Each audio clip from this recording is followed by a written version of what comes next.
अच्छा, बहुत से लोग इस पे बात करते हैं कि भई दुबई की प्रॉपर्टी भी जो है वो बबल बनती जा रही है क्योंकि इतनी ज़्यादा हाई वैल्यूएशन पे चली गई है। तो उसके बारे में आपका क्या क्या आपकी ओपिनियन है?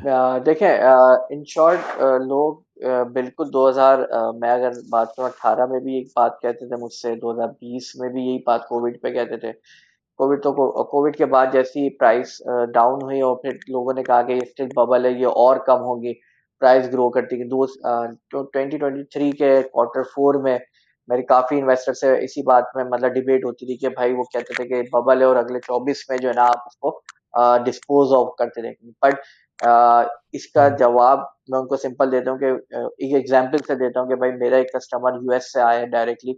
मैंने उनको कुछ नहीं कहा, वो जस्ट मॉल्स में गए, देखा, उन्होंने मेरे साथ साइट विजिट किए, उन्होंने खुद कहा कि भाई ये दुबई बबल नहीं है, क्योंकि हमारी एक बात चल रही थी। तो मैंने तो ऐसे सिंपल एक सवाल पूछा, मैंने कहा सर आपकी यूएस में लोग कहते हैं कि ये बबल है, तो आप मुझे बताएं, आपने खुद प्रॉपर्टी देखी है मेरे से और आपने खुद दुबई एक हफ्ता घूमे हैं खुद ही, आपको क्या लगता है कि क्या ये ऑर्गेनिक डिमांड है या आर्टिफिशियल है? जैसे दिस इज 100% ऑर्गेनिक, कि ये 100% हुँ, ऑर्गेनिक डिमांड है। डेफिनेटली जब डिमांड बढ़ रही है तो प्राइसेस भी बढ़ रही है। लोग इसको कम बेसिकली माइंडसेट होता है कि 2013-14 का और 2007 का, कि वो उसको कंपेयर कर रहे होते हैं कि देखो अगले वो 10 साल गुजर गए तो फिर वो मार्केट क्रैश होगी, तो वो जैसे हुआ था last time. Hmm, but they lose their time, और ये वो लोग हैं जो मार्केट में इन्वेस्टमेंट नहीं करना चाहते और ना वो किसी को और को करने देते हैं कि भाई देखो दुबई मत जाओ, दुबई डूबने वाला है। लेकिन आप मुझे हुँ, बताएं हुँ, कि दुबई में हुँ, जिन्होंने इवन 2012 में 13 में जिन्होंने इन्वेस्टमेंट की है, आप किसी से भी पूछ लेगा, उन्होंने रेंटल रिटर्न सबसे ज्यादा उठाया है, उनकी कैपिटल एप्रिसिएशन हुई है। इवन जब उन्होंने बेचा है तो वो एंड में यही कहता है कि दुबई ने हमें नुकसान नहीं दिया। सही, रिगार्डलेस ऑफ डेवलपर। हुँ, हाँ, अगर आपको प्रोडक्ट टाइम पे नहीं मिला 2012-13 में जब एस्क्रो नहीं था, तो दैट वाज अ फॉल्ट के आपके पास आपका प्रोडक्ट नहीं था। लेकिन जिनको मिला है प्रोजेक्ट, जिनको अपार्टमेंट्स मिले, उन्होंने एक अच्छी खासी रेंटल अमाउंट पिछले 10 सालों में कमा ली है। तो राइट नाउ हुँ, हुँ। सेम पॉलिसीज गवर्नमेंट की लाइक अभी हैं कि वो अट्रैक्ट कर रहे हैं इन्वेस्टर्स को, गोल्डन वीजा आपको दे रहे हैं, आपको रेजिडेंसी पूरी आपको दे रहे हैं, और प्लस आपको मेक श्योर कर रहे हैं कि कोई टैक्स नहीं है, कोई आपकी इनकम पे कोई आपसे पूछा नहीं जाएगा। आपकी जो भी 100% इनकम है रेंटल की या एप्रिसिएशन की, वो आपकी 100%। सबसे बड़ा अट्रैक्शन है वेस्ट में रहने वाले लोगों के लिए क्योंकि अगर हम यहाँ पे प्रॉपर्टी बाय करते हैं, तो आपको जो रेंट आपको मिल रहा है, उस पे आपको टैक्स देना पड़ता है, इनकम टैक्स। फिर अगर आप जब उसको सेल करते हैं तो आपको कैपिटल एप्रिसिएशन के ऊपर टैक्स देना पड़ता है, जो कि अप टू 50% होता है।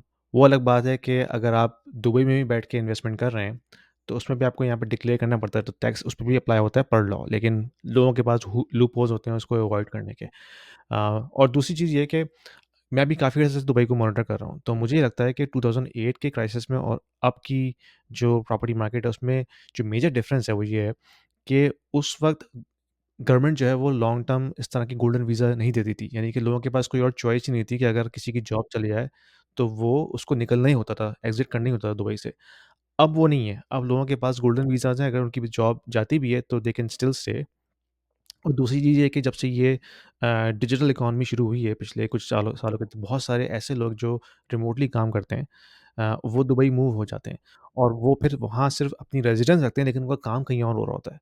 तो इन चीज़ों ने काफ़ी चेंज किया है दुबई की लैंडस्केप को। तो उस हवाले से अगर मैं देखूँ, तो वो रिस्क नहीं है जो 2008 में था इस वक़्त, क्योंकि उस हवाले से हाँ, ऑर्गेनिक डिमांड है, लोग वहाँ पे मूव हो रहे हैं और ज़्यादातर वो लोग हैं, जो बिज़नेस के साथ जा रहे हैं या जिनका ऐसा काम है जो कि रिमोटली काम कर सकते हैं, तो उनकी वो रिलायबिलिटी नहीं है उस हवाले से जो 2008 में थी। तो ये 2 चीज़ें वाक़ई में आपको एक्सप्लेन करती हैं कि हो सकता है ये उस कैटेगरी में नहीं आता जिस कैटेगरी में 2008 में बबल था।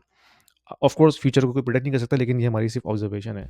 If you are an investor in the US, in Canada, or in Europe, and you are considering investing into Dubai real estate market, this video is for you because we have a platform called Stake, which allows you to invest into the residential real estate market and start earning rental income right away without going through a lengthy documentation process or coming up with a heavy down payment. Stake is built upon the concept of crowdfunding. So it is democratizing the entire investment strategy and allows you to own a single unit of the entire investment portfolio. So you don't have to own the entire property, right? You can be part of the pool that can actually own a piece of property, a piece of real estate. So that allows you to start with as low as 2,000 dirhams, and you can slowly ramp up. So as you start investing into it, you can not only own a bit of real estate, but you also get a portion of the rental income on monthly basis. So it's a passive investment strategy, diversifying your portfolio from traditional North American or European markets into Dubai, which is hustling and bustling and growing very fast, and allows you to build your wealth over time. So don't delay. There is a link down there in the description. If you click on this, it will give you free 200 dirhams in your account right away to start with, and you can thank me later.